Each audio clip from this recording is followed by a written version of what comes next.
दोस्तों, भागवत पुराण 11वां स्कंध अध्याय 11 से 15। अध्याय 11 बंधन और मुक्ति तथा भक्ति के लक्षण। महिमावान प्रभु ने कहा, मैं बंधता हूँ या मैं मुक्त हूँ। ये लक्षण गुणों के संदर्भ में निर्धारित होता है और इसका मेरे मूल स्वभाव से कोई संबंध नहीं है, लेकिन गुणों की जड़ माया में है। इसलिए न तो मुझे मुक्ति है और न ही बंधन। यह मेरा निर्णय है। बंधन की इस धारणा के संदर्भ में दुख और मोह, सुख और दुख तथा शरीर की स्थिति अर्थात जन्म और मृत्यु तथा शरीर का परिवर्तन माया का कार्य है और वास्तविक नहीं है, बल्कि गलत तरीके से आत्मा को जिम्मेदार ठहराया जाता है। जिस प्रकार स्वप्न मन या बुद्धि का एक अवास्तविक आभास विवर्त मात्र है, उसी प्रकार संसार भी भ्रामक अवास्तविक है। हे उद्धव, कृपया समझ ले कि ज्ञान और अज्ञान मेरी शक्तियां हैं जो अनादिकाल से विद्यमान हैं और दोनों ही मेरी माया की रचनाएं हैं। ये शक्तियां देहधारी प्राणियों के लिए बंधन और मोक्ष का कारण हैं। हे परम बुद्धिमान उद्धव, यद्यपि मैं आत्मा के रूप में एक हूँ, तथापि जीव जो मेरा प्रतिबिंब है और इस प्रकार मेरा अंश है, के संबंध में अविद्या अज्ञान के कारण शाश्वत बंधन विद्यमान है और दूसरी अवस्था अर्थात संसार से मुक्ति विद्या ज्ञान के द्वारा प्राप्त होती है। अब मैं तुम्हें बंधन में पड़े हुए एक अर्थात व्यक्तिगत आत्मा या जीव और दूसरे जो पूरी तरह से मुक्त है अर्थात आत्मा के बीच का अंतर समझाऊंगा। वे दो विपरीत गुणों से चिन्हित हैं, हालांकि दोनों को एक ही व्यक्ति में निवास करते हुए देखा जाता है। ये दो सुंदर पंख वाले पक्षी हैं, अर्थात जीव और शिव जो अंतर्यामी आत्मा हैं। दोनों ही शरीर से भिन्न हैं। वे अविभाज्य साथी हैं और स्वभाव से अपने आध्यात्मिक होने के कारण सगे संबंधी हैं। ईश्वरीय इच्छा माया के द्वारा वे वृक्ष पर एक ही निवास साझा करते हैं, अर्थात शरीर उनका निवास। उनमें से एक जीव पिप्पल वृक्ष का फल खाता है, अर्थात शरीर में रहते हुए भोगने योग्य पिछले कर्मों के फल के रूप में सुख या दुख का अनुभव करता है। दूसरा अर्थात शिव या ईश्वर इसमें से कुछ भी नहीं खाता है, अर्थात सुख और दुख कर्म आदि से ऊपर है, फिर भी अधिक शक्तिशाली है आध्यात्मिक ज्ञान में। दोनों में से जो पक्षी पिप्पल वृक्ष का फल नहीं खाता अर्थात कर्मों का फल नहीं भोगता, वह स्वयं को तथा दूसरे को भी जानता है। परंतु पिप्पल फल खाने वाला जीव जो अपने कर्मों के फलों का भोगता है, ऐसा नहीं जानता। वह अविद्या में उलझा हुआ है तथा अनादिकाल से बंधन में है, जबकि दूसरा शिव या ईश्वर ज्ञान से युक्त होने के कारण नित्य मुक्त है। भले ही सत्य ज्ञान से युक्त जीव अर्थात मुक्त आत्मा अपने पूर्व कर्मों के कारण शरीर में रहता है, फिर भी वह स्वप्न से जागे हुए व्यक्ति की तरह शरीर से बद्ध नहीं होता और उससे आसक्त नहीं होता, स्वप्न में शरीर से अनासक्त रहता है। इसके विपरीत अपने शरीर के साथ अपने एकरूप होने की गलत धारणा वाला व्यक्ति, जबकि वास्तव में वह उससे बद्ध नहीं है, वह स्वप्न देखने वाले व्यक्ति की तरह उसमें सीमित हो जाता है जो स्वप्न शरीर के भीतर बंधा हुआ महसूस करता है, जबकि वास्तव में वह उससे असंबद्ध होता है। आध्यात्मिक ज्ञान से युक्त व्यक्ति को चाहिए कि वह प्रेम घृणा आदि से अप्रभावित रहे और यह महसूस न करे कि वह उस कार्य में शामिल है जब इंद्रियों के विषय जो गुणों के उत्पाद हैं, जैसे रूप स्वाद गंध इंद्रियों द्वारा ग्रहण किए जाते हैं, जो गुणों के ही रूप हैं। अपने भाग्य या पिछले कर्मों के अधीन इस शरीर में स्थित अज्ञानी जीव अपने आप को उस कार्य का कर्ता मानता है जो वास्तव में उसकी गुणों की उपज इंद्रियों द्वारा किया जा रहा है, और उस कार्य का कर्ता होने की अपनी मिथ्या धारणा के कारण उसी में सीमित रहता है। इस बात को समझकर जो ज्ञानी पुरुष शैया पर लेटना, आसन पर बैठना, टहलना, स्नान करना तथा दृष्टि स्पर्श घ्राण भोजन श्रवण आदि ज्ञानेंद्रियों के कार्यों में लगा रहता है, वह ज्ञानी की भांति बद्ध नहीं होता। वह अपनी इंद्रियों को उनके विषयों का भोग करने देता है। यद्यपि वह स्थूल शरीर में रहता है जो प्रकृति का ही एक रूप है, तथापि वह प्रकृति कहलाता है, फिर भी वह उससे दूषित नहीं होता, जैसे आकाश जो सब में व्याप्त है परंतु किसी भी वस्तु से दूषित नहीं होता, सूर्य जो जल या दर्पण में प्रतिबिंबित होने पर भी परावर्तक माध्यमों से अछूता रहता है, या वायु जो प्राण के रूप में शरीर के सभी भागों में भ्रमण करता है तथापि उससे असंबद्ध रहता है, तथा जो वायु के रूप में किसी भी दिशा में बिना किसी स्थान पर स्थिर या आसक्त हुए गति करता है। ऐसे व्यक्तियों के सभी संशय उनकी पूर्ण त्याग से तीक्ष्ण हुई स्पष्ट भेदक अंतर्दृष्टि की तलवार से कटकर बिखर जाते हैं। वह अनेकता की भावना को उसी प्रकार त्याग देता है जैसे स्वप्नावस्था से जागृत व्यक्ति स्वप्न के दृश्यों को त्याग देता है। जीव भले ही शरीर में निवास कर रहा हो, लेकिन यदि उसके प्राण श्वास इंद्रियां मन और बुद्धि के कार्य उद्देश्यपूर्ण विचार या प्रेरणा से मुक्त हैं, तो वह शरीर के गुणों सुख और दुख सहित से कभी नहीं बंधता। वह आध्यात्मिक रूप से बुद्धिमान और मुक्त व्यक्ति है जो तब भी अप्रभावित रहता है जब उसका शरीर क्रूर पशु या दुष्ट व्यक्तियों द्वारा परेशान किया जाता है या संयोग से कहीं कुछ लोगों द्वारा उचित ध्यान के साथ सम्मानपूर्वक पूजा की जाती है। अच्छे या बुरे गुणों से रहित या अच्छे या बुरे की भावना से परे, एक ज्ञानी सभी को समान दृष्टि से देखता है। जो उसके साथ अच्छा व्यवहार करता है, उसकी वह प्रशंसा नहीं करता, और जो उसके साथ कुछ बुरा करता या कहता है, उसकी वह निंदा भी नहीं करता। साधु को किसी के बारे में या किसी वस्तु के बारे में अच्छा या बुरा कुछ भी नहीं करना चाहिए, बोलना नहीं चाहिए, विचार नहीं करना चाहिए। सांसारिक जीवन पद्धति से विरक्त होकर साधु को अपने आत्मा आनंद में ही रमण करना चाहिए। ऐसा जीवन पद्धति अपनाकर उसे नीरस व्यक्ति की तरह चलना चाहिए। जो व्यक्ति ब्रह्म के मौखिक रहस्योद्घाटन में गहराई से डूब गया है, अर्थात वेदों की व्याख्या या वैदिक भाषा शास्त्र में पारंगत है, लेकिन परब्रह्म की प्राप्ति में पारंगत नहीं है, इसके लिए निर्धारित ध्यान आदि में खुद को लगाकर वह वेदों के मौखिक ज्ञान के कारण और परब्रह्म की प्राप्ति के कारण नहीं, फल के रूप में वैदिक अध्ययन पर परिश्रम करता है। जैसे कोई व्यक्ति ऐसी गाय रखता है जो गाय नहीं रह गई है और दूध देने में असमर्थ है। हे उद्धव, जो मनुष्य ऐसी गाय पालता है जो पूरी तरह से दुह ली गई हो और अब दूध नहीं देती, जिसकी पत्नी विश्वासघाती हो, शरीर दूसरे के अधीन हो, जिसकी संतान दुराचारी हो, जिसका धन सुपात्रों के लिए खर्च न किया गया हो और जो मेरी या मेरे नाम की स्तुति न करती हो, वह मनुष्य दुखों को प्राप्त होता है। बुद्धिमान व्यक्ति को चाहिए कि वह व्यर्थ की वाणी न बोले, जिसमें इस ब्रह्मांड की रचना, पालन और संहार के मेरे पवित्र कार्यों का या जगत की प्रार्थना पर मेरे द्वारा लिए गए लीला में अवतारों या राम कृष्ण आदि लोकप्रिय अवतारों का गुणगान न हो। इस प्रकार उपर्युक्त श्लोकों में वर्णित रीति से समालोचनात्मक अन्वेषण के द्वारा आत्मा के संबंध में अनेकता देखने की भ्रांति को दूर करके तथा पुनर्तः शुद्ध मन को मुझ सर्वव्यापी परमेश्वर में समर्पित करके उसे अपने आप को संपूर्ण कर्मों से पूरी तरह से विरत कर लेना चाहिए। धार्मिक कार्यों में केवल पांडित्य पर्याप्त नहीं है। यदि तुम मन को ब्रह्म में एकाग्र करने में समर्थ नहीं हो, तो सब कर्म मुझे सौंपकर फल की आशा न करते हुए अपने कर्तव्यों का पालन करो। हे उद्धव, जो मनुष्य संसार को पवित्र करने वाली अत्यंत मंगलमय मेरी कथाओं को श्रद्धा और भक्ति के साथ सुनता है, उन्हें दूसरों के समक्ष गाता है जैसे कीर्तन में, तथा उनका मनन करता है, तथा मेरे अवतार और मेरे द्वारा किए गए कर्मों का वर्णन करता है कीर्तन में, तथा मुझे प्रसन्न करने के लिए तीनों पुरुषार्थों अर्थात धर्म, अर्थ और काम का निष्ठापूर्वक पालन करता है और पुनर्तः मुझ पर आश्रित रहता है, वह मुझ सनातन में अनन्य भक्ति प्राप्त करता है।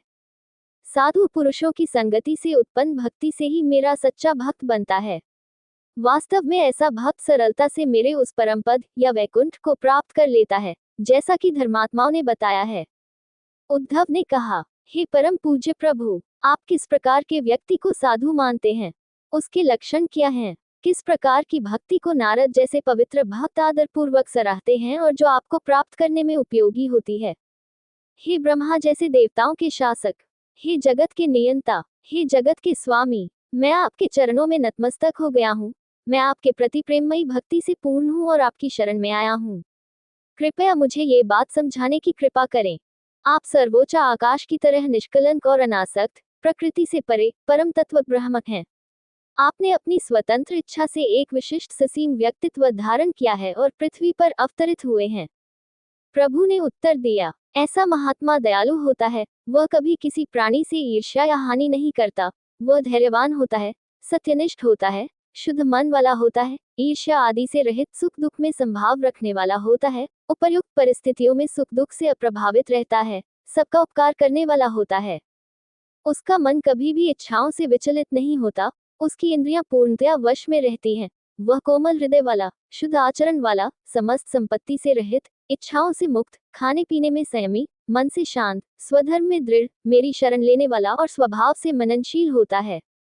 वह सदैव सतर्क और सावधान रहता है, गंभीर मन वाला, उत्तेजक परिस्थितियों में भी अविचल रहने वाला, धैर्य से भरा हुआ, खतरे का सामना करने पर छह चिंताओं और शारीरिक दोषों अर्थात भूख और प्यास, शोक और मोह, बुढ़ापा और मृत्यु से मुक्त, यद्यपि स्वयं सांसारिक सम्मान की ओर उदासीन रहता है, तथापि योग्य लोगों को सम्मान देता है, ज्ञान देने की योग्यता और तत्परता रखता है, एक सच्चा मित्र, व्यवहार में दयालु और आध्यात्मिक ज्ञान से संपन्न होता है।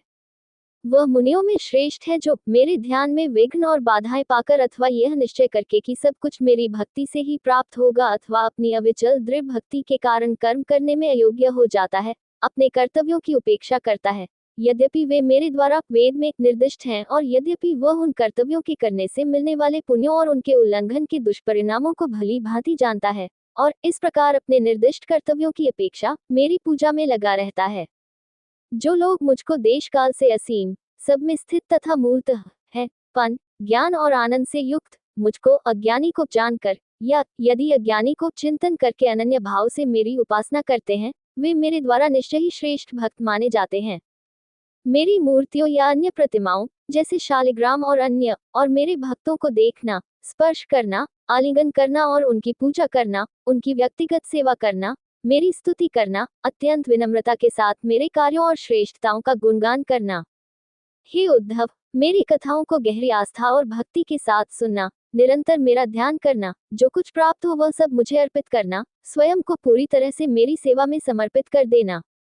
मेरे अवतारों और कर्मों का वर्णन करना, मेरे उत्सवों जैसे जन्माष्टमी, भगवान कृष्ण का जन्मोत्सव में प्रसन्नतापूर्वक भाग लेना, मेरे मंदिर में गायन और वादन तथा नृत्य और पुराण पाठ और चर्चा जैसे संगीत में मनोरंजन के साथ मेरे उत्सवों को मनाना, सभी वार्षिक त्योहारों पर मेरे लिए पवित्र स्थानों पर जुलूस के साथ तीर्थ यात्रा पर जाना, 24 और मुझे फूल, चंदन और शाकाहारी भोजन अर्पित करना, मेरी पूजा करने की वैदिक और तांत्रिक विधि में दीक्षित होना और मेरे लिए पवित्र व्रतों का पालन करना जैसे एकादशी के दिन व्रत का पालन करना, मंदिरों में मेरी प्रतिमा स्थापित करने में भक्तिपूर्ण उत्साह, पुष्प वाटिका, फलोद्यान, क्रीड़ास्थल बनाने में व्यक्तिगत एवं सामूहिक प्रयास तथा मंदिर एवं नगरों का निर्माण, मेरे घर मंदिर में एक ईमानदार सेवक की तरह सेवा करना, झाड़ू लगाना, धोना, फर्श को गोबर से लीपना और सजावटी चित्रों से सजाना, इस सेवा के बदले में कुछ भी अपेक्षा किए बिना।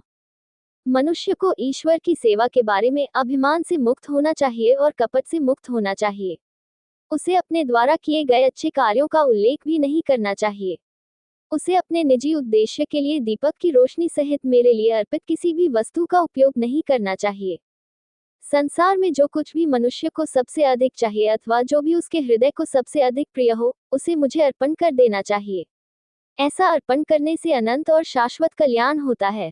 हे उद्धव, सूर्य, अग्नि, ब्राह्मण, गौएं, भगवान विष्णु के भक्त, आकाश, वायु, जल, पृथ्वी, अपना हृदय तथा सभी प्राणी मेरी पूजा के स्थान माध्यम हैं। मनुष्य को चाहिए कि वह तीनों वेदों के मंत्रों से सूर्य की स्तुति करके, अग्नि में आहुति देकर, श्रेष्ठ ब्राह्मणों के द्वारा सत्कार करके तथा गौ में घास आदि देकर मेरी पूजा करे। मुझे प्रत्रवत स्नेह से भगवान विष्णु के भक्त में, हृदय और आकाश में, गहन अविचल ध्यान से, वायु में, ये जानते हुए कि मैं ही मुख्य प्राण शक्ति मुख्य प्राण हूँ, पुष्प, तिल, चावल आदि से मिश्रित जल में मेरी पूजा करनी चाहिए। मनुष्य को चाहिए कि वह पृथ्वी पर समतल, चौकोर और यज्ञ के लिए पवित्र मंत्रों के रहस्यपूर्ण उच्चारण से अपने शरीर में शास्त्रों द्वारा अनुमत सभी सुखों के साथ मेरी पूजा करे तथा सभी प्राणियों में उनकी अंतर्यामी आत्मा के रूप में मेरी पूजा करे, सभी प्राणियों को समान दृष्टि से किसी के प्रति बिना किसी राग या द्वेष के देखे।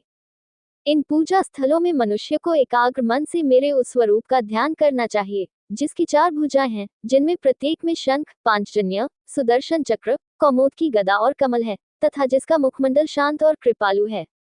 जो मनुष्य एकाग्र मन से इस प्रकार यज्ञ करके, तालाब आदि बनाकर तथा जनता के लिए सुख सुविधाएं देकर मेरी पूजा करता है, उसकी मुझ में पवित्र भक्ति हो जाती है और संतों की सेवा से उसे मेरा निरंतर स्मरण जागृत हो जाता है। सामान्यतः महात्माओं की संगति से प्राप्त भक्ति मार्ग के अतिरिक्त कोई दूसरा मार्ग नहीं है, क्योंकि मैं ही पवित्र महात्माओं का मुख्य आश्रय और आश्रय हूँ। अब इसके पश्चात उस परम गुप्त बात को सुनो जो गुप्त रखने योग्य है। तथापि हे यदुवंशी, तुम मेरे सेवक भक्त शुभचिंतक और मित्र हो, इसलिए मैं उसे तुम्हारे समक्ष प्रकट कर रहा हूँ। अध्याय 12 विहित कर्मों का पालन और त्याग।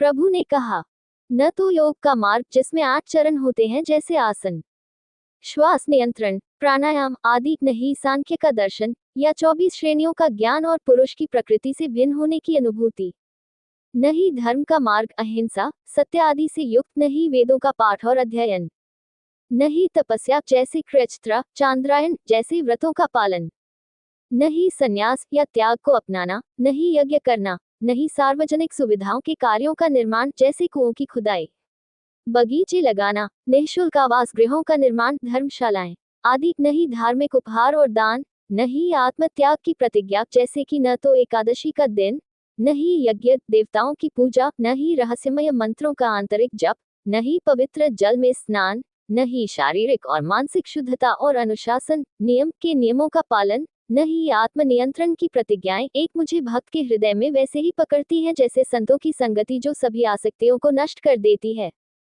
हे निष्पाप उद्धव, अनेक राक्षस दैत्य या दिति के पुत्र दुष्टात्माएं, यातुधान पशु पक्षी गंधर्व दिव्य संगीतकार अप्सराएं दिव्य नर्तकियां सर्प सिद्ध चारण यक्ष और विद्याधर जैसे अर्ध दिव्य प्राणी, मनुष्यों में से वैश्य और शूद्र समुदाय के लोग, व्यापारी किसान ग्वाले और मजदूर, स्त्रियां और बहिष्कृत लोग तथा अन्य राजस और तामस प्रकृति वाले प्राणी विभिन्न युगों में मेरे क्षेत्र वैकुंठ को प्राप्त हुए हैं।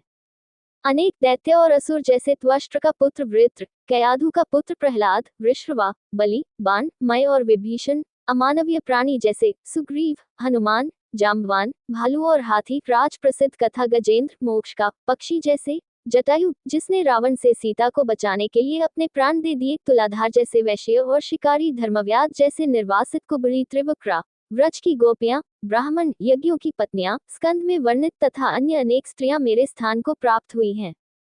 उन उपर्युक्त व्यक्तियों ने न तो वेदों का अध्ययन किया था, नहीं वे वेदाध्ययन के लिए बड़े बड़े विद्वानों की सेवा करते थे और न ही उनके चरणों में बैठते थे। उन्होंने न तो व्रत किया था और न ही कठोर तप किया था। 6 परंतु वे पुण्यात्मा मुनियों की संगति के कारण मुझे प्राप्त हुए। मेरे प्रति अत्यंत प्रेममयी भक्ति के बल से ही गोपियां, गायें, वृक्ष, पशु तथा अन्य मंदबुद्धि व्यक्ति, वृंदावन के कालिया नाग आदि सभी अपने उद्देश्य में सफल हो जाते हैं और मुझे सरलता से प्राप्त कर लेते हैं। जो उन लोगों के लिए दुर्गम है जो योग, सांख्य, दान, व्रत, तप, यज्ञ, पवित्र ग्रंथों का अध्ययन, वेदों का अध्ययन तथा सन्यासी बनकर मुझे प्राप्त करने का प्रयत्न करते हैं। जब श्वाफल्क के पुत्र अक्रूर मुझे बलराम के साथ मथुरा ले गए, तब मुझमें अत्यंत भक्ति से आसक्त रहने वाली गोपियों को मुझसे वियोग में बड़ी पीड़ा हुई, क्योंकि उनके पास दूसरा कोई ऐसा नहीं था जो उन्हें आत्मिक आनंद दे सके। जब मैं वृंदावन में रास नृत्य और अन्य क्रीड़ाओं में उनके साथ रहता था, तब जो विभिन्न रात्रियां उन्होंने आधे सेकंड अर्थात पलक झपकने के समय का आधा के समान बिताई, वे मुझसे अलग होने के बाद उन्हें एक कल्प मनुष्य के 432 मिलियन वर्ष के समान लगी। जैसे ध्यान में लीन हुए मुनिगण नाम रूप को नहीं जानते, अथवा जैसे नदियां समुद्र में जाकर अपना नाम पहचान खो देती हैं और समुद्र में ही एक हो जाती हैं, वैसे ही मेरे प्रति अनन्य प्रेम और भक्ति से युक्त हुए हृदय वाली गोपियां इस अर्थात अपने शरीर, अपने पति पुत्र आदि सगे संबंधियों तथा इस लोक और उस जो दूर था अर्थात परलोक को भी बिल्कुल नहीं जानती। मेरे मूल परम सत्ता स्वरूप से अनभिज्ञ गोप स्त्रियां मुझ पर मोहित थीं, जिन्हें वे अपना प्रेमी ही नहीं अपितु प्रेमिका मानती थीं। इस प्रकार सैकड़ों हजारों स्त्रियां मेरे संपर्क से परब्रह्म को प्राप्त हुईं। परमात्मा के संपर्क से ही गोपियों ने मुझे परम सत्ता के रूप में जाना और मोक्ष प्राप्त किया। अतः हे उद्धव, सब कुछ पार करके वैदिक आदेशों और निषेधों की उपेक्षा करो, प्रवृत्ति और निवृत्ति दोनों प्रकार के कर्मों का त्याग करो तथा सीखे हुए और सीखने योग्य कर्मों का त्याग करो। मुझमें अनन्य भक्ति करके मेरी ही शरण लो, जो समस्त देहधारियों की आत्मा है। मेरी रक्षा से तुम्हें किसी भी दिशा से भय नहीं रहेगा, अर्थात तुम मोक्ष को प्राप्त करोगे। उद्धव ने प्रस्तुत किया, हे योगेश्वर, यद्यपि मैं आपकी बातें ध्यानपूर्वक सुन रहा हूँ, फिर भी मेरे मन का संशय दूर नहीं हुआ है और मेरा मन उलझन में है। ये वह प्रत्यक्ष परमेश्वर है जो सभी में जीवन का संचार करता है और जो मूलाधार और अन्य मानव शरीर के आंतरिक भागों में विद्यमान तंत्रिका केंद्रों या जालों चक्रों के भीतर खुद को प्रकट करता है। नाद, जिसे परावाणी कहा जाता है, से युक्त प्राण के साथ वह गुफा, जिसे गुदा के पास स्थित आधार चक्र के रूप में जाना जाता है, में प्रवेश करता है। वह सूक्ष्म मानसिक रूप, जिसे पश्यंती और मध्यमा के रूप में जाना जाता है, को धारण करके आगे बढ़ता है, जो क्रमशः नाभि और गले में स्थित मणिपुर और विशुद्धि नामक आध्यात्मिक जाल में होता है। वह मुंह में छोटे और लंबे स्वरों, उच्चारणों जैसे उदात्त, अनुदात और स्वरित और स्पष्ट ध्वनियों जैसे वेलर, तालु, दंत आदि के रूप में खुद को प्रकट करता है। ये वेदों और उसकी शाखाओं का सबसे स्थूल भाषण रूप, जिसे वैखरी कहा जाता है।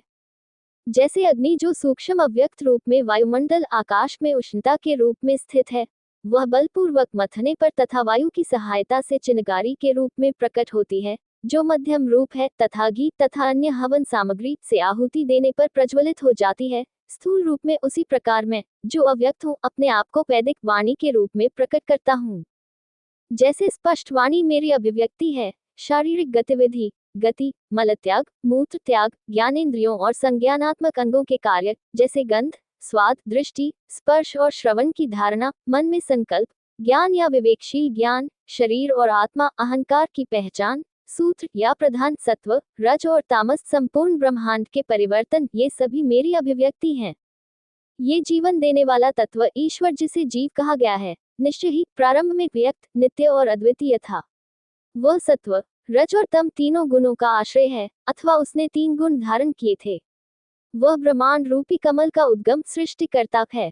समय के साथ वाणी और अन्य इंद्रियों की शक्तियों के विकास के कारण माया को ग्रहण करके वह अनेक रूपों में प्रकट होता है। जैसे उपजाऊ भूमि में बोया गया बीज भिन्न भिन्न आकार में उगता है, जैसे उस बीज से वृक्ष के भिन्न भिन्न आकार वाले भाग उगते हैं। जैसे कपड़े का टुकड़ा धागों के विस्तार में, जिससे वह बुना जाता है, विद्यमान रहता है, वैसे ही यह आत्मा या ईश्वर ही है, जिसमें संपूर्ण ब्रह्मांड ताने बाने में बुना गया है, अर्थात ईश्वर ब्रह्मांड में अंदर और बाहर दोनों ओर व्याप्त है। लेकिन जैसे धागे कपड़े की अनुपस्थिति में भी विद्यमान रह सकते हैं, उदाहरण के लिए बुनाई से पहले ईश्वर ब्रह्मांड से पहले और बाद में भी विद्यमान रह सकते हैं, लेकिन ब्रह्मांड ईश्वर से स्वतंत्र नहीं रह सकता। ये संसार रूपी वृक्ष इतना पुराना है कि इसका कोई आदि नहीं है।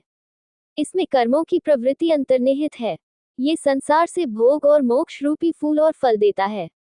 संसार के इस स्वरूप को समझकर आसक्ति सहित कर्म या क्रियाएं त्याग देनी चाहिए। इस संसार वृक्ष के 2 बीज हैं, पुण्य और पाप, सैकड़ों जड़ें अर्थात असंख्य तृष्णाएं। 3 गुण सत्व, रज और तम इसके 3 डंठल हैं। 5 तत्व महाभूत इसकी मुख्य शाखाएं हैं, जो 5 प्रकार के रस अर्थात ध्वनि, स्वाद, स्पर्श और 5 संज्ञानात्मक इंद्रियों के ऐसे अन्य 5 भोग उत्सर्जित करते हैं। इसकी 11 सहायक शाखाएं हैं, 5 संज्ञानात्मक और 5 संज्ञानात्मक इंद्रियां और आंतरिक अंग अर्थात मन। 2 सुंदर पंख वाले पक्षी अर्थात शरीर के त्रिदोष या द्रव्य जैसे वायु, पित्त और कफ। ये 2 फल देता है, अर्थात सुख और दुख। इसका विस्तार सूर्य क्षेत्र तक है। जो योगी सूर्य के क्षेत्र से होकर अपना मार्ग बनाते हैं, वे संसार से परे हो जाते हैं। संसार से आसक्त व्यक्ति लोभी होते हैं। गिद्ध जो गांवों में घूमते रहते हैं और लोभी होने के कारण केवल एक ही फल, दुख खाते हैं। स्वर्ग की ओर ले जाने वाला पुण्य भी दुख में परिणत होता है और इसलिए दुख की प्रकृति का होता है। अन्य पक्षी संसार त्यागी सन्यासी विवेक से भरे होते हैं और जंगलों में दूर रहते हैं। वे हंस हैं, हंस सन्यासियों में उच्च कोटि के, जो अन्य फल शाश्वत आनंद खाते हैं। जो व्यक्ति आध्यात्मिक गुरुओं की सेवा और कृपा से यह जान लेता है कि एक ही परमात्मा है, जो अपनी माया शक्ति अनेक होने की इच्छा से के माध्यम से अनेक रूपों में प्रकट होता है, उसने वास्तव में वेदों का सार को समझ लिया है। इस प्रकार गुरु की सेवा करके तथा मुझमें अनन्य भक्ति करके तथा आध्यात्मिक ज्ञान की तीक्ष्ण धार वाली कुल्हाड़ी से जीव के चारों ओर स्थित सूक्ष्म शरीर को, जो पुनर्जन्म का कारण है, काट डालो। पूर्णतया सतर्क रहते हुए आध्यात्मिक रूप से बुद्धिमान व्यक्ति को चाहिए कि वह आत्मा को प्राप्त करे। इसके पश्चात, आत्मा की प्राप्ति के पश्चात, तुम्हें विद्या नामक अस्त्र को भी त्याग देना चाहिए, जिससे तुम जीव के सूक्ष्म शरीर को काटते हो। अध्याय 13 दिव्य हंस द्वारा प्रदान किया गया आध्यात्मिक ज्ञान। प्रभु ने कहा, सत्व, रजस और तम बुद्धि के गुण हैं। बुद्धि जिसे यहाँ प्रकृति कहा गया है और आत्मा के नहीं। इसलिए सत्व गुण को मजबूत करके व्यक्ति को अन्य 2 अर्थात रजस और तम की प्रवृत्तियों पर विजय प्राप्त करनी चाहिए और फिर सत्व पूर्ण शांति के रूप में विकसित करके सत्व सत्यता आदि गुणों द्वारा विशेषता को वश में करना चाहिए। जब सत्व प्रबल हो जाता है, तब वह मनःधर्म में विकसित होता है, जो मेरी भक्ति से अभिलक्षित होता है। सत्व सात्विक वस्तुओं के उपयोग से विकसित होता है और फिर धर्म की ओर ले जाता है, जो ईश्वर की भक्ति की प्रकृति का होता है। मेरी भक्ति से युक्त धर्म ही सर्वश्रेष्ठ सद्गुण है। ये सत्व गुण की शक्ति को बढ़ाता है, जो रजस और तमस को समाप्त करता है। जब ये दोनों नष्ट हो जाते हैं, तो इन दोनों में निहित अधर्म स्वतः ही नष्ट हो जाता है। शास्त्र, जल, संतान, पवित्र स्थान, समय, कार्य, जन्म, ध्यान, मंत्र और शुद्धिकरण संस्कार, ये 10 कारक गुण को बढ़ावा देने वाले निर्धारक हैं। शास्त्रज्ञ और परिपक्व विवेक वाले पुरुष जो कुछ भी सात्विक मानते हैं, वह सात्विक है। जिन कार्यों आदि की वे निंदा करते हैं, वे तामस हैं और जिनके विषय में वे उदासीन हैं, वे राजस हैं।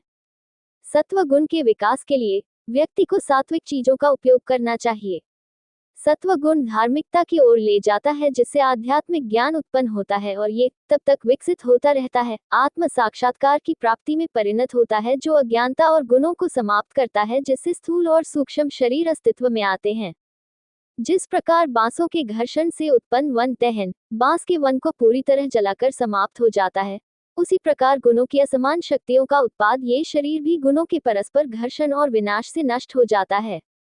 उद्धव ने कहा, ऐसा कैसे है कि लोग कुत्ते, खच्चर या बकरी जैसे इंद्रिय विषयों का भोग करते हैं, जबकि अधिकांश मनुष्य जानते हैं कि ऐसे विषयों का भोग विपत्तियों का कारण है। प्रभु ने उत्तर दिया, मोहग्रस्त मनुष्य के हृदय में अस्मिता, शरीर को आत्मा मानना की विकृत धारणा इतनी प्रबलता से उत्पन्न होती है कि भयंकर रजोगुण मन पर पुनर्तः अधिकार कर लेता है, यद्यपि मन मूलतः सत्वगुण से उत्पन्न होता है।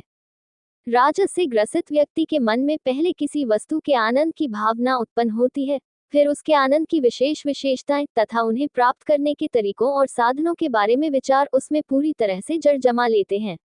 अंततः वस्तुओं के उत्कृष्ट पहलुओं पर लगातार विचार करने के कारण ऐसे विकृत विचार वाले लोगों के मन में उनके लिए अदम्य जुनून पैदा हो जाता है। राजस की प्रबलता से पूरी तरह से क्षीण और बह हो जाने के कारण वह अपनी इंद्रियों और अंगों पर नियंत्रण खो देता है और अपनी कामुक इच्छाओं की दया पर निर्भर होकर जल्दबाजी में कार्य करने लगता है, भले ही वह उनके दर्दनाक परिणामों को स्पष्ट रूप से जानता हो। यद्यपि ज्ञानी पुरुष की बुद्धि राजस और तामस गुणों से विचलित हो जाती है, तथापि उसे अपने मन को यत्नपूर्वक और सतर्कतापूर्वक वश में करना चाहिए तथा ऐसी वस्तुओं के भोग के बुरे परिणामों को जानते हुए भी उनमें आसक्त नहीं होना चाहिए। शारीरिक मुद्रा में स्थिरता प्राप्त कर लेने और श्वास पर नियंत्रण प्राप्त कर लेने के बाद मनुष्य को चाहिए कि वह उचित समय पर धीरे धीरे सतर्कता के साथ और विकर्षण की स्थिति में हताश हुए बिना अपने मन को मुझ में एकाग्र करे।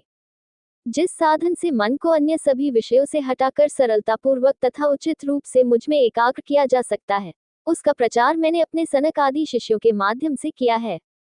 उद्धव ने कहा, मैं ये जानना चाहता हूँ कि आपने किस रूप में ये ज्ञान सनक आदि को दिया था, क्योंकि वे सृष्टि में सबसे पहले थे और आपसे भी बहुत पहले उत्पन्न हुए थे, जो द्वापर के अंत में उत्पन्न हुए हैं। प्रभु ने उत्तर दिया, भगवान ब्रह्मा के मानस पुत्र सनक आदि ने अपने पिता से योग की सूक्ष्म और परम अवस्था 5 या भगवान के ज्ञान या साक्षात्कार के विषय में पूछा।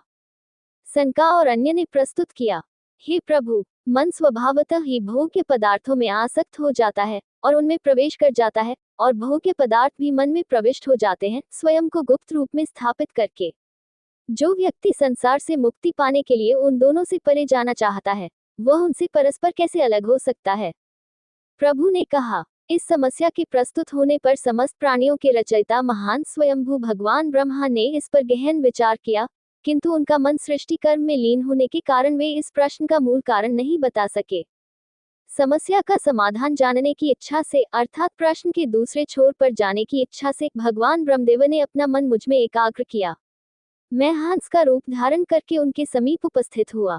मुझे देखकर वे मेरे पास आए और मेरे चरणों में प्रणाम किया। ब्रह्मा जी को अपना नायक बनाकर उन्होंने मुझसे ब्रह्मा जी के द्वारा पूछा, आप कौन हैं? हे उद्धव, जब सत्य जानने के इच्छुक मुनियों ने मुझसे इस प्रकार पूछा, तब मैंने उनसे जो कुछ कहा उसे आप ध्यानपूर्वक सुने। यदि आत्मा की वास्तविकता अर्थात वास्तविक इकाई में अभेद या अविभाज्यता है, और यदि आप आत्मा के संदर्भ में प्रश्न कर रहे हैं, तो हे ब्राह्मणों, ऐसा प्रश्न कैसे उठ सकता है और मैं किस आधार पर उत्तर दे सकता हूँ, क्योंकि आत्मा की एकता के कारण मैं एक अलग इकाई नहीं हूँ। यदि आपका प्रश्न मेरे इस भौतिक शरीर से संबंधित है तो ये भी उतना ही निरर्थक है, जबकि वास्तव में सभी प्राणियों के भौतिक शरीर के घटकों की दृष्टि से सभी प्राणी एक ही पदार्थ हैं, क्योंकि वे एक ही 5 स्थूल तत्वों से बने हैं। इसलिए आप कौन हैं, ये प्रश्न केवल एक मौखिक अभिव्यक्ति है जिसका कोई अर्थ नहीं है। कृपया इस बात को दृढ़तापूर्वक समझ लें कि जो कुछ भी मन से देखा जाता है, वाणी से व्यक्त किया जाता है, दृष्टि से देखा जाता है या किसी अन्य इंद्रिय से देखा जाता है, वह सब मैं ही हूँ, अन्य कुछ भी नहीं, केवल मैं ही हूँ। मन इंद्रियों के विषयों में प्रविष्ट हो जाता है और विषय मन पर स्थायी रूप से छाप डालते हैं और विषय तथा मन दोनों मिलकर जीव का शरीर बनते हैं। हे मेरे पुत्रों, जिसकी आत्मा मैं स्वयं हूँ, अपने साथ अपनी एकता को जानकर जीव को चाहिए कि वह उस मन का त्याग कर दे और अपने को उसके बंधनों से मुक्त कर दे जो निरंतर विषयों में लिप्त होकर उनमें लिप्त हो जाता है, तथा उस मन से उत्पन्न हुए विषय जो उस पर अपनी छाप स्मृति के रूप में छोड़ जाते हैं। जागृत, स्वप्न और सुषुप्ति ये तीन गुणों के कारण मन की तीन अवस्थाएं हैं। जीव इन अवस्थाओं का साक्षी होने के कारण इनसे पृथक निश्चय पूर्वक निश्चय करता है। चूंकि यह बंधन बुद्धि, मन या बुद्धि द्वारा आत्मा पर आरोपित किया गया है और इस प्रकार यह संसार, जन्म और मृत्यु के चक्र में उलझना का कारण है, और चूंकि यह गलत तरीके से गुणों के कार्यों को आत्मा पर आरोपित करता है, इसलिए मनुष्य को मुझमें दृढ़ता से अपने आप को स्थापित करना चाहिए, जो चौथी अवस्था के रूप में उन तीन अवस्थाओं से परे है, और इस प्रकार इस बंधन को छोड़ देना चाहिए। और इस प्रकार मन और इंद्रिय विषय स्वतः अलग हो जाते हैं। ये भली भांति समझकर कि अहंकार के कारण आत्मा को बंधन होता है और यह आत्मा के मूल आनंदमय स्वरूप को नष्ट कर देता है और इस प्रकार दुख का कारण है, उसे इसे घृणा करनी चाहिए। फिर उसे ध्यान के माध्यम से स्वयं को चौथी अवस्था अर्थात भगवान वासुदेव में स्थापित करना चाहिए और इंद्रिय विषयों के बारे में सभी विचार त्याग देने चाहिए और संसार के भय से मुक्त होना चाहिए। जब तक संसार में अनेकता की वास्तविकता का विचार विभिन्न तर्कों के द्वारा पूर्णतया नष्ट नहीं हो जाता, तब तक मनुष्य जागृत रहते हुए अर्थात कर्म करने में तत्पर रहते हुए भी सोया हुआ अर्थात अज्ञानी सोलह ही रहता है, जैसे स्वप्न देखने वाला स्वप्न में रहते हुए भी अपने को जागा हुआ समझता है। स्वयं के अतिरिक्त अन्य सभी वस्तुएं, जैसे भौतिक शरीर मिथ्या हैं, उनके द्वारा उत्पन्न भेद, उदाहरणार्थ वर्ण, जाति और आश्रमों में भेद, मानव जीवन के चरण, प्रतिज्ञा किए गए लक्ष्य जैसे स्वर्ग में देवत्व और उनके कारण अर्थात इन लक्ष्यों को प्राप्त करने के लिए वेदों में वर्णित कार्य सभी स्वप्न के दृश्यों के समान मिथ्या और अस्तित्वहीन हैं।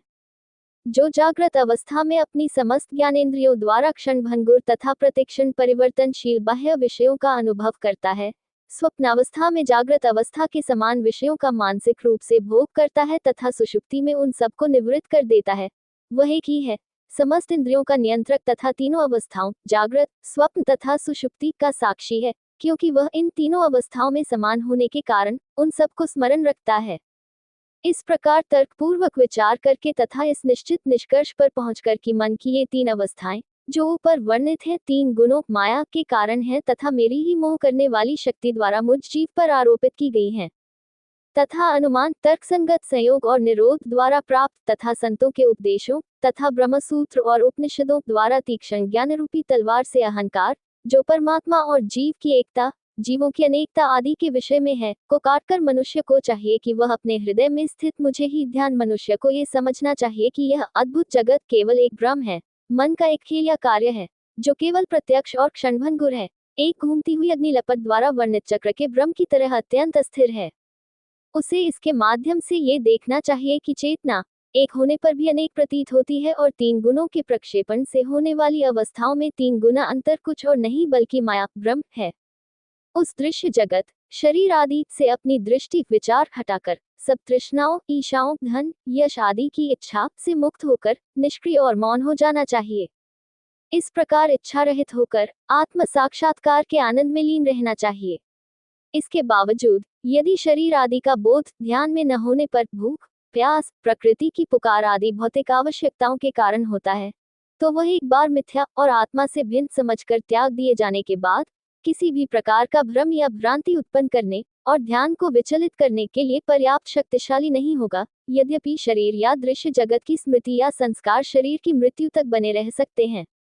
जो व्यक्ति आध्यात्मिक ज्ञान में पूर्णता प्राप्त कर चुका है और आत्मा के आनंद में लीन है, उसे यह पता ही नहीं रहता कि उसका एक क्षणभंगुर शरीर बैठा हुआ है या खड़ा हुआ है, यद्यपि उसी शरीर के द्वारा उसने अपनी आत्मा के मूल स्वरूप को जान लिया है। उसे यह पता ही नहीं रहता कि उसका शरीर उसके कर्म या भगवान की इच्छा के अनुसार किसी स्थान पर आता है या जाता है। जैसे शराब के नशे में धुत व्यक्ति को ये पता ही नहीं रहता कि उसका वस्त्र उसके शरीर पर है या गिर गया है। जब तक पुण्य और पाप कर्म की निधि जिसने शरीर को अस्तित्व में लाया है समाप्त नहीं हो जाती, तब तक ये शरीर इसके प्राण और इंद्रियों सहित अवश्य जीवित रहता है, क्योंकि यह ईश्वर के अधीन है। लेकिन जो व्यक्ति योग के सभी चरणों में निपुण हो जाता है तथा अंतिम चरण समाधि आत्मा में पूर्ण एकाग्रता और तल्लीनता तक पहुंच जाता है और जिसने वास्तविकता को जान लिया है, वह स्वप्नवत अवास्तविक संसार अपने शरीर, संबंध, संपत्ति आदि का सहारा नहीं लेता उसी प्रकार जैसे एक जागृत व्यक्ति स्वप्न में वस्तुओं का सहारा नहीं लेता। हे ब्राह्मणों, मैंने जो कुछ तुम्हें बताया है वह सांख्य और योग के मार्गों का रहस्य है। कृपया मुझे यज्ञ समझो। भगवान विष्णु ही हो जो तुम्हें धर्म मार्ग का रहस्य बताने के लिए आए हैं। हे ब्राह्मण श्रेष्ठ, मैं सांख्य और योग के मार्गों का, सैद्धांतिक और व्यवहारिक दोनों रूपों में पुण्य का, पराक्रम का, समृद्धि का, यश का और संयम का परम लक्ष्य हूँ।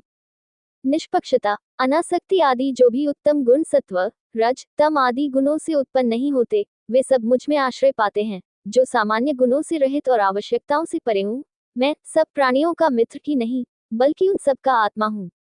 इस प्रकार सनक आदि मुनियों ने मुझसे अपने संदेहों का समाधान पाया तथा अत्यंत भक्तिपूर्वक मेरी पूजा करके स्तोत्रों और स्तुतियों द्वारा मेरा गुणगान किया।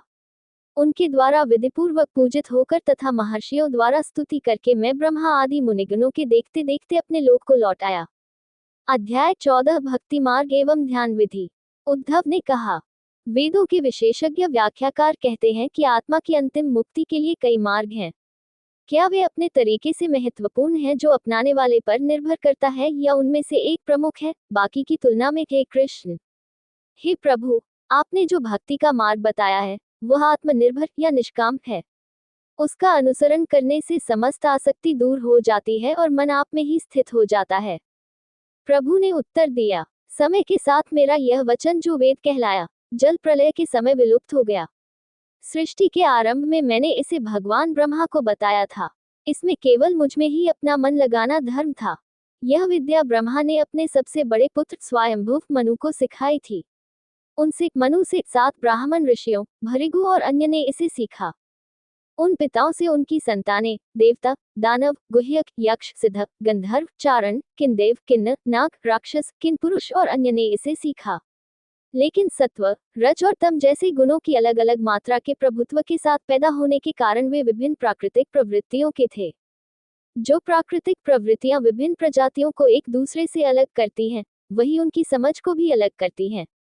इन्हीं की प्रकृति के अनुसार भिन्न भिन्न मौखिक अभिव्यक्तियां तथा वेदों की व्याख्याएं अलग अलग रूप से प्रवाहित होती हैं।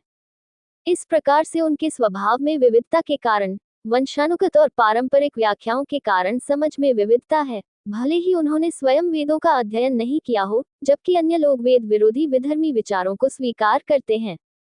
जिन मनुष्यों के मन मेरी माया से मोहित हो गए हैं, वे अपने पूर्व कर्मों और रुचियों के अनुसार परम कल्याण की प्राप्ति के लिए विभिन्न साधनों का वर्णन करते हैं।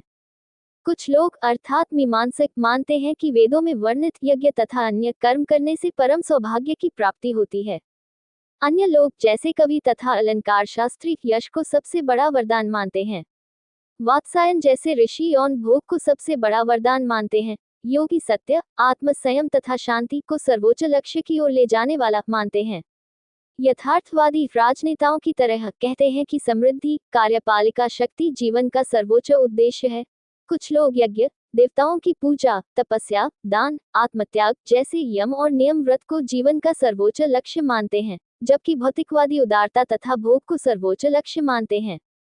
ये सभी लोग अपने कर्मों की पराकाष्ठा हैं, अतः इनका आदि और अंत है, अर्थात ये अस्थायी हैं। ये दुख उत्पन्न करते हैं, अज्ञान में परिणत होते हैं, तुच्छ सुख प्रदान करते हैं तथा दुख और चिंता से भरे रहते हैं, यद्यपि इनका भोग किया जा रहा है। हे भद्र उद्धव, जो मनुष्य विषय भोगों में लीन हो गए हैं, वे अतुलनीय सुख कैसे भोग सकते हैं? जो पुरुष सब वस्तुओं में आसक्ति छोड़कर बिना कुछ पाने की इच्छा किए हुए हैं और जिन्होंने अपना मन मुझ में समर्पित कर दिया है, वे मेरे साथ जो सुख साझा करते हैं वह मुझे कैसे मिलता है? जो इस संसार में कुछ भी नहीं रखता, आत्मसंयमी है, शांत मन वाला है, सबको समान मानता है और मुझ में पूर्ण आनंद पाता है, उसके लिए सभी दिशाएं आनंदमय हैं। जिसने अपना हृदय मुझे समर्पित कर दिया है, वह सर्वोच्च पद भगवान ब्रह्मा का या देवताओं पर शासन करने की स्थिति या मनुष्यों पर प्रभुता या भूमिगत क्षेत्रों पर आधिपत्य या योग की रहस्यमय शक्ति या अंतिम मुक्ति मोक्ष की लालसा नहीं करता है, जहां से संसार में वापस नहीं लौटना है। वह मेरे अलावा और कुछ नहीं चाहता है। न तो भगवान ब्रह्मा जो मुझसे उत्पन्न हुए हैं, न शंकर, न ही शंकरा मेरे भाई बलराम, और न ही मेरी अर्धांगिनी देवी श्री, यहाँ तक कि मेरी आत्मा भी मुझे आपके समान प्रिय नहीं है।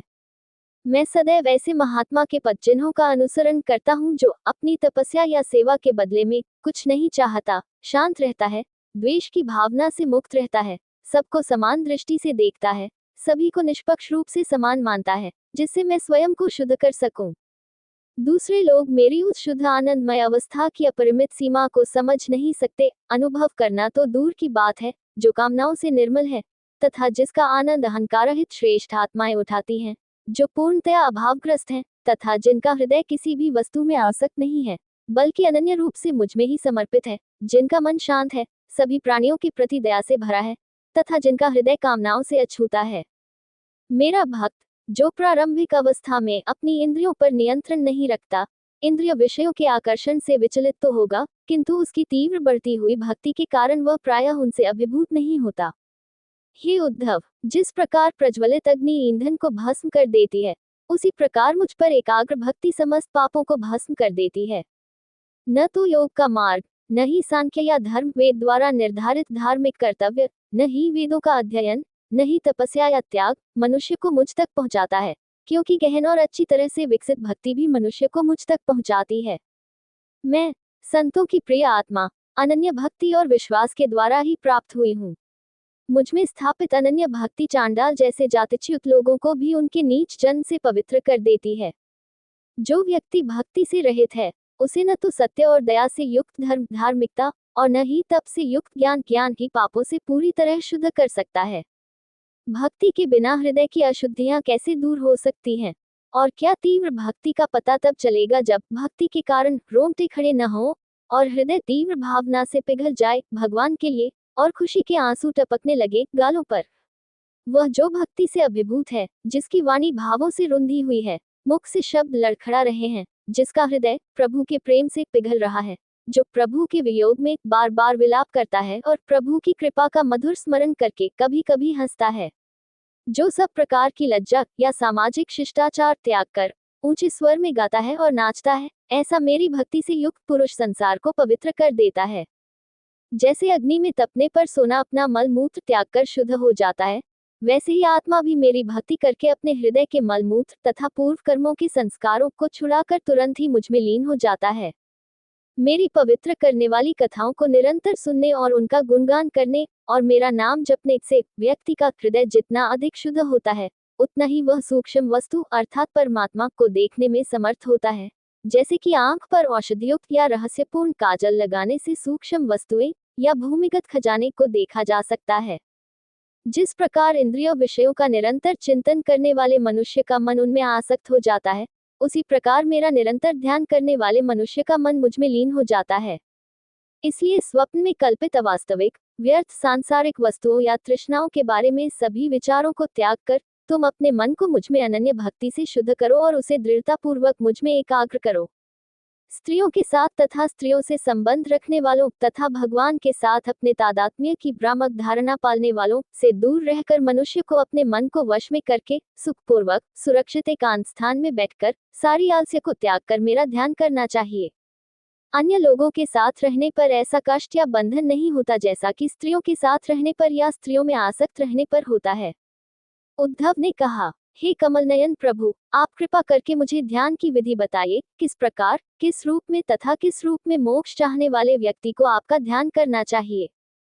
प्रभु ने समझाया, समतल आसन पर बैठकर जो न तो बहुत ऊंचा हो और न ही बहुत नीचा हो तथा जिस पर शरीर को एक मुलायम कंबल से ढका हो तथा आरामदायक शारीरिक मुद्रा में, जरूरी नहीं कि पद्मासन जैसी कोई विशेष योग मुद्रा हो, हथेलियों को गोद में रखकर तथा अपनी दृष्टि को नाक की नोक पर मानसिक एकाग्रता के लिए स्थिर करके प्राणायाम की प्रक्रिया द्वारा प्राण मार्ग श्वसन प्रणाली को शुद्ध करना चाहिए। धीमी गति से श्वास लेना बाएं नथुने से, जिसे पूरक कहते हैं, श्वास को रोकना जिसे कुंभक कहते हैं तथा धीमी गति से श्वास छोड़ना दाएं नथुने से तथा विपरीत क्रम में धीरे धीरे इसका अभ्यास प्राणायाम करना चाहिए तथा इस दौरान इंद्रियों पर नियंत्रण बनाए रखना चाहिए। तकनीकी रूप से इसे प्रत्याहार कहते हैं। मनुष्य को अपने श्वास से पवित्र ध्वनि ओरी को आगे बढ़ाना चाहिए, जो कमल के महीन धागे की तरह हृदय में घंटी की तरह निरंतर झंझनाती रहती है, और फिर उसमें नासिका ध्वनि लगानी चाहिए। इस प्रकार वह अपनी सांस को प्रणव ओम से ग्रसित करे और 3 समय सुबह, दोपहर और शाम 10 बार सांस को नियंत्रित करने का अभ्यास करे। इस प्रकार वह 1 महीने में ही अपनी सांस पर नियंत्रण पा लेगा। उसे यह विचार करना चाहिए कि मेरे शरीर के भीतर जो हृदय स्थित है वह कमल की कली के समान है, जिसकी डंडी ऊपर की ओर झुकी हुई है, केले के फूल के समान, तथा वह अपनी 8 पंखुड़ियों और डंठलों सहित ऊपर की ओर खिल गया है। उसे यह कल्पना करनी चाहिए कि पुत्र, चंद्रमा और अग्नि एक दूसरे के ऊपर कमल के स्थित हैं। उसे उस अग्नि में मेरे उस शुभ स्वरूप का ध्यान करना चाहिए, जिसका ध्यान करना चाहिए। उसे मेरे स्वरूप की कल्पना करनी चाहिए जो सम्मित, सौम्य, आकर्षक मुख, 4 लंबी सुंदर भुजाओं वाला, सुडौल गर्दन, सुंदर कपोलों और उज्ज्वल मुस्कान वाला है। उसे मेरे इस रूप का ध्यान करना चाहिए जिसमें मेरे सुडौल कानों में चमकते हुए मगरमच्छ के आकार के कुंडल हैं, जो सोने के वस्त्र पहने हुए हैं, जिसका रंग बादलों के समान गहरा नीला है, तथा जिसके वक्षस्थल के दाएं और बाएं भाग में श्रीवत्स चिन्ह है और जिसमें देवी श्री का निवास है। उसे मेरे स्वरूप की कल्पना इस प्रकार करनी चाहिए कि वह शंख, पांचजन्य चक्र, सुदर्शन, गदा, कौमोदकी, कमल तथा वनमाला से सुशोभित है। उसके पैर चमकते हुए नूपुरों से सुशोभित हैं तथा उसके चारों ओर तेजों में कौस्तुभ मणि का प्रभामंडल है। मेरे उस स्वरूप का ध्यान करना चाहिए जो तेजस्वी मुकुट, कुंडल, करधनी और बाजूबंद से सुशोभित है। शरीर के सभी अंग सुंदर हैं, हृदय को मोह लेने वाले हैं, मुख और नेत्र सुंदर हैं, भक्तों पर कृपा करने वाले हैं, अत्यंत मनोहर और कोमल हैं। मेरे स्वरूप के सभी अंगों पर मन को एकाग्र करना चाहिए। बुद्धिमान व्यक्ति को चाहिए कि वह अपनी इंद्रियों को उनके विषयों से हटाकर अपनी बुद्धि की सहायता से अपने शरीर रूपी रथ के नियंत्रक को मुझ पर पुनर्तः एकाग्र करते हुए उसे चलाए। मेरे संपूर्ण व्यक्तित्व पर फैले हुए मन को हटाकर उसे केवल एक अंग पर ही ध्यान केंद्रित करना चाहिए। अब उसे अन्य अंगों के विषय में नहीं सोचना चाहिए, बल्कि मेरी मुस्कान से चमकते हुए मुखमंडल का ही चिंतन करना चाहिए। इस प्रकार वहां मेरे मुख पर स्थिर हुए अपने मन को हटाकर उसे अब आकाश में अर्थात मेरे स्वरूप में, जो सबका परम कारण है, एकाग्र करना चाहिए। अंत में उससे अपना मन हटाकर उसे मुझ परम ब्रह्म में स्थित होना चाहिए तथा अन्य किसी विषय में नहीं सोचना चाहिए। विषय और विचार प्रक्रिया के बीच के समस्त भेद को विलीन करके जब मनुष्य इस प्रकार अपने मन और बुद्धि को मुझ में स्थापित कर लेता है, तब वह मुझे अपने में और अपने को मुझ विश्वात्मा में देखता है, जैसे एक व्यक्तिगत प्रकाश तत्व प्रकाश के साथ विलीन हो जाता है। जो योगी इस अत्यंत गहन ध्यान में अपने मन को एकाग्र करता है, उसका मन कुछ ही समय में निर्वाण, पूर्ण शांति और आनंद की स्थिति को प्राप्त हो जाता है तथा पदार्थ, ज्ञान और कर्म या दृष्टा, दृश्य और दृश्य की त्रयी या भाग्य, प्राणियों या प्रकृति की शक्तियों से उत्पन्न 3 प्रकार के दुख के संबंध में भ्रांति पूर्णतः समाप्त हो जाती है। अध्याय 15 योग द्वारा प्राप्त अलौकिक शक्तियां। महिमावान प्रभु ने आगे कहा, उस योगी को अलौकिक शक्तियां, सिद्धियां प्राप्त होती हैं जिसने अपनी इंद्रियों को वश में कर लिया है, जो मुझ में समर्पित है, जिसने श्वास पर नियंत्रण प्राप्त कर लिया है और जिसने अपना मन मुझ में एकाग्र कर लिया है। उद्धव ने कहा, किस प्रकार की एकाग्रता और किस विधि से किस प्रकार की अलौकिक शक्ति को प्राप्त किया जा सकता है? हे अच्युत, ऐसी कितनी रहस्यमय शक्तियां हैं। आप योगियों को ऐसी शक्तियां प्रदान करने वाले हैं और केवल आप ही इसे जानते हैं। प्रभु ने समझाया, योग में पूर्णतया पारंगत व्यक्तियों ने 18 प्रकार की अलौकिक शक्तियां तथा इतनी ही संख्या में सिद्धियां प्राप्त करने के लिए बताई हैं। उनमें से 8 सिद्धियां मुझ में अपनी पूर्णता में पाई जाती हैं और कुछ हद तक उन लोगों में पाई जाती हैं जिन्होंने मेरे समान रूप प्राप्त कर लिया है, जबकि शेष 10 सिद्धियां सत्वगुण की बढ़ती हुई प्रबलता से प्राप्त होती हैं। अनुकरण, उत्तोलन और आवर्धन, ये 3 अलौकिक शक्तियां हैं जो योगी के भौतिक शरीर से संबंधित हैं। प्रापि नामक शक्ति का अर्थ है उन इंद्रियों पर शासन करने वाले देवताओं के साथ संपर्क स्थापित करके दूसरों की इंद्रियों के माध्यम से कार्य करने की क्षमता, और इस प्रकार एक योगी सभी प्राणियों को नियंत्रित कर सकता है। प्राकाम्य शास्त्रों में वर्णित सभी चीजों, स्वर्ग में और पृथ्वी के नीचे छिपी चीजों के साथ साथ दृश्यमान दुनिया की वस्तुओं का आनंद लेने की शक्ति है। ईशता, शासन करने की क्षमता, किसी की इच्छा को प्राप्त करने के लिए माया और अन्य निचली शक्तियों का उपयोग करने की क्षमता है।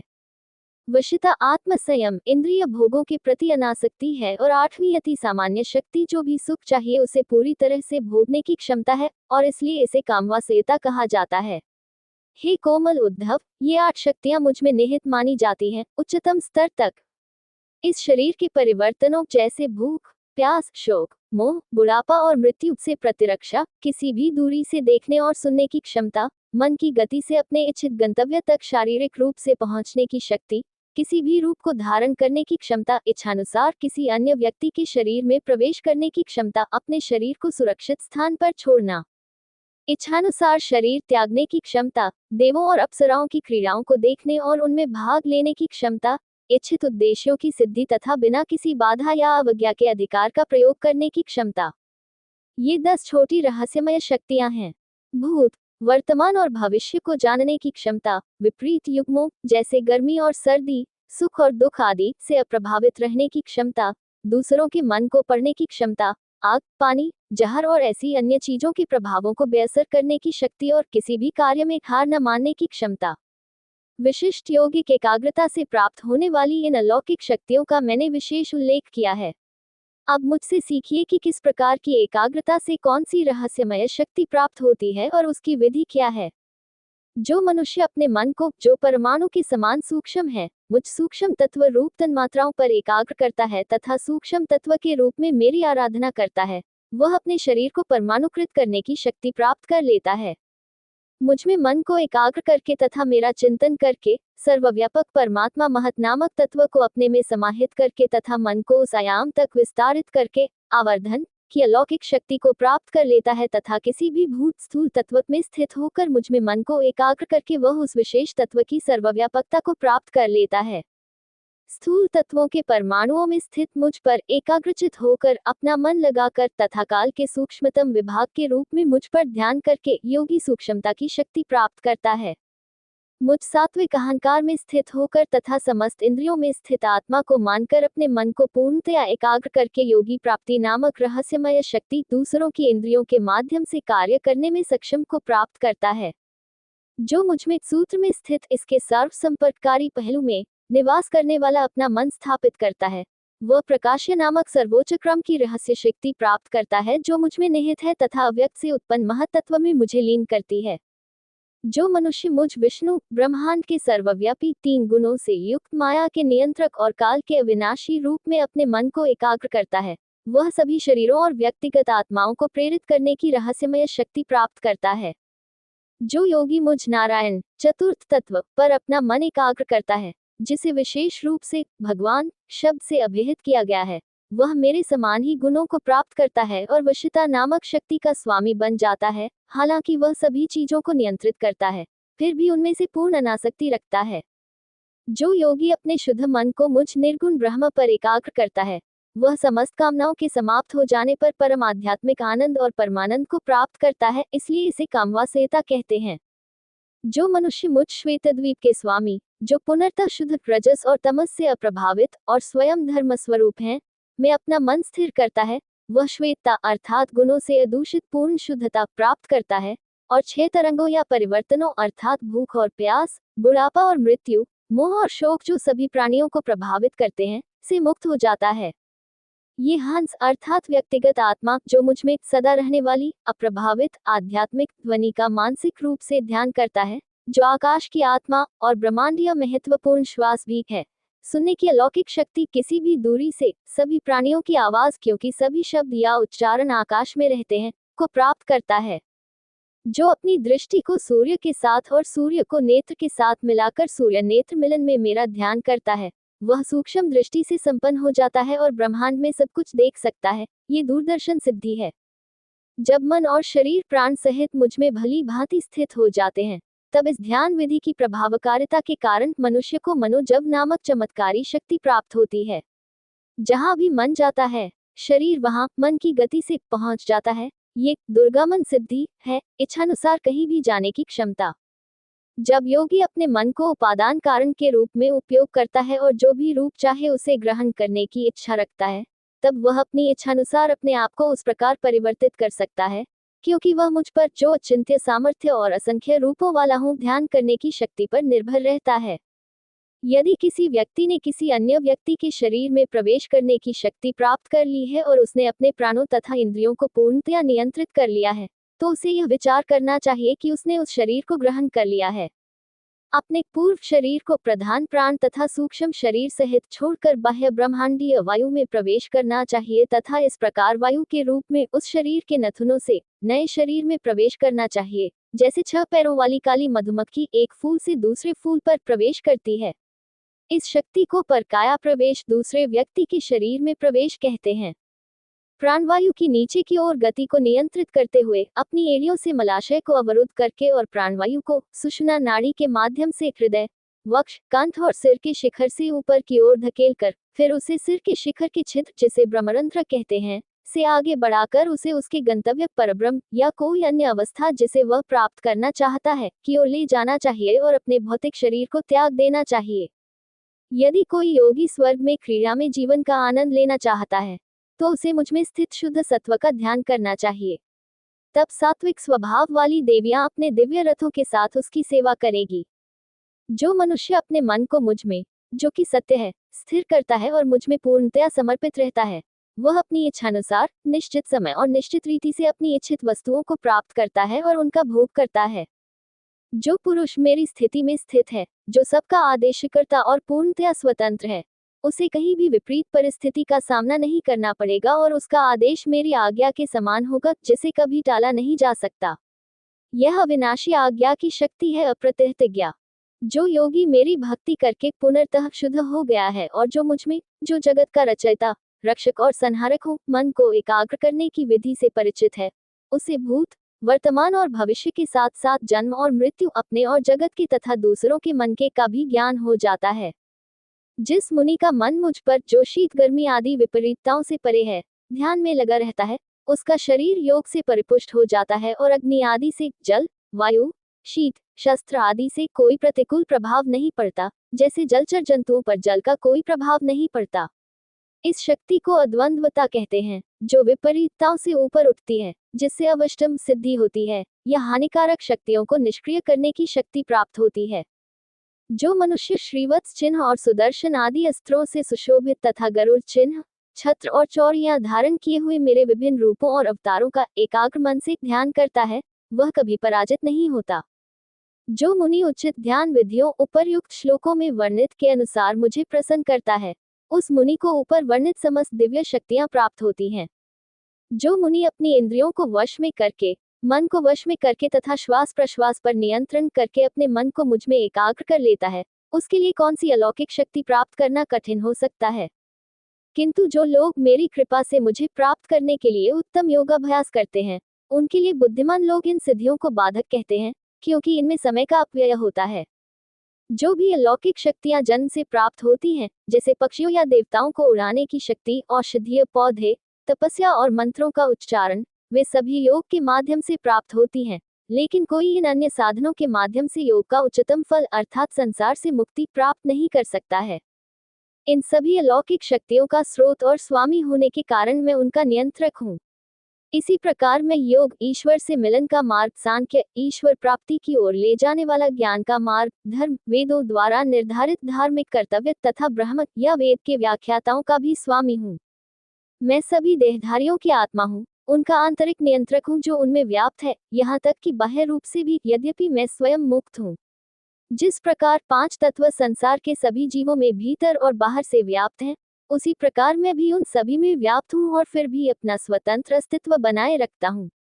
दोस्तों, अगली वीडियो देखने के लिए आप चैनल सब्सक्राइब जरूर करें और लाइक करें और कमेंट करें। जय श्री राधा कृष्ण।